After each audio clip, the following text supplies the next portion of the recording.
Christian faith and fiction, inspirational reading suggestions, along with chats about the Christian faith.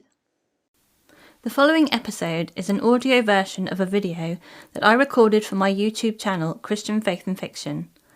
If you would like to watch the video rather than listen to the audio, you can do so by clicking the link in the show notes. Please do share your thoughts by commenting either on the video or on the relevant blog post, links in the show notes. Hi, it's Lou from Christian Faith and Fiction. Today I want to share with you the books that I like to read over Christmas, Christmassy themed books that I've added onto my TBR. So I'll take a look at the Christian fiction books first. They're kind of shorter ones, I guess, mixture of historical and contemporary romance. So the first one is the third book from this collection. I've read one a year, I think, and it's called The Old Lace Shop by Michelle Griep, and these are sort of inspired by Charles Dickens, so they've got that kind of Victorian Christmas feel to them. I enjoyed the first two books in this one. I am looking forward to the third one. The pages on this one you can't see because it's whited out, but they've got sort of rough old paper texture edges, sort of ripped paper texture. So yeah, makes it an interesting kind of book to read and hold on to. Then another book from a collection I've got is these are 3 winter love stories called A Season to Wed, and the first one in this is a Christmas or December set one, Love at Mistletoe Inn by Cindy Kirk, and that is contemporary romance, wedding themed novella. So yeah, I have read the autumn ones in autumn from this collection and I thought they were fun, and so I'm going to continue with the December one. Then I've got A Royal Christmas by Melody Carlson. She writes a Christmas novella every year. I enjoy most of the ones I've read, so yeah, I'm looking forward to this one. I like the trope of finding out that you're secretly a royal member of a royal family. It's complete fairy tale and fiction. Having a royal family in this country, we know it's not like that at all, but I like the fictional trope of it. It's a fun one, and at Christmas too, I think it'll be a fun one to read. Then You Make It Feel Like Christmas by Toni Shiloh. I always enjoy her contemporary romance books. She usually has a good amount of Christian faith content in there, which for me as a Christian is always something that I appreciate, and clean romance set at Christmas too. So yeah, that one should be good, I hope. Christmas at Carnton by Tamera Alexander. This one was gifted to me by Holly at Lovely Day with Holly last year, and so I'm finally getting around to Christmas when I can read it. It is fairly short for a historical fiction book, and I think this one won an award when it came out, so yeah, that's why I was wanting to pick it up. And it's set in a time period that I don't normally would read in. It's in 1863 in Franklin, Tennessee, and during the war then in America. It's won an award, so I'm hoping that one will be a good one as well.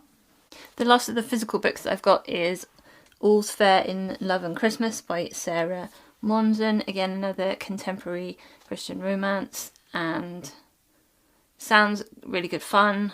2 workplace rivals, 1 festive competition, and a romance that upends it all. So it sounds like a lot of the Christmas books, particularly Christmas romance, are kind of that cheesy feel to them, but I like that at Christmas time. I don't always tolerate it the rest of the time, but I really like it at Christmas, and I like really short books at Christmas time, so you feel like you're sort of able to get through more books, but also you can just sort of pick them up and put them down.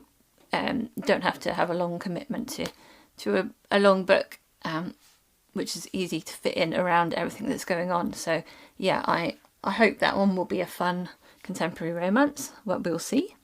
Then on ebook, I have A Texas Christmas Carol by Karen Witemeyer. This I picked up after having read Fairest of Heart by her and really enjoyed it. And so it's not necessarily a setting that I would normally pick up, but because I enjoyed her story there, I thought, Christmas Carol and her writing, I think, might be really good. So I think it's quite short, but I can't find the page counts on here. But it is set in 1873 and it's going to be sort of a Christmas Carol-y themed novella, I think. So yeah, I might see how that one goes. And then on audiobook, these are some mainstream audiobooks that I might pick up. We've got The Christmasaurus Carol by Tom Fletcher. That's coming out this year. I read The Christmasaurus a few years ago now, and at the time I remember really enjoying it. Now, it's been a long time, so I can't remember what the content was like in that one, but it is like a children's book. I didn't pick up any more in that series yet. One of them is like The Christmasaurus and the Ice Witch, I think, and because it's got witch in the title, I didn't pick that one up. But this one is like the dinosaur at Christmas, the Christmasaurus, and mixed with Ebenezer Scrooge and trying to save Christmas. So I might give that one a go. Then, because I've been reading a lot of Enid Blyton this year, there is Enid Blyton's Christmas Stories is an audiobook as well, and it is, I think, a collection of different short stories that are Christmas themed by her. And then I think it's another new release is Hercule Poirot's Silent Night by Sophie Hannah. Now, I've read most of Agatha Christie's books, I think. Maybe not all her plays, but most of her books, I think. But I haven't read any of Sophie Hannah's like reimaginings. I don't know what you call them, but they are Hercule Poirot novels, and she must have the permission of the Agatha Christie estate to do it, because it's got Agatha Christie's name on the cover and everything. But I haven't read any of those. I haven't sort of dipped my toe in those. But I've heard that they are pretty close to the original, and it's a Hercule Poirot story at Christmas, so I may pick this one up to see what it's like. All those three are sort of mainstream secular ones, not Christian fiction listed.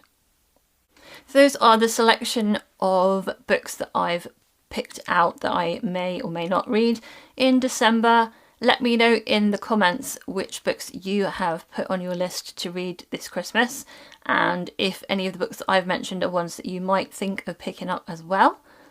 I hope you're having a really great reading week, and we're very nearly into December, so I hope you're having a really great Christmas preparation time, and I will see you soon. God bless. Bye. Thank you for listening to the Christian Faith and Fiction podcast.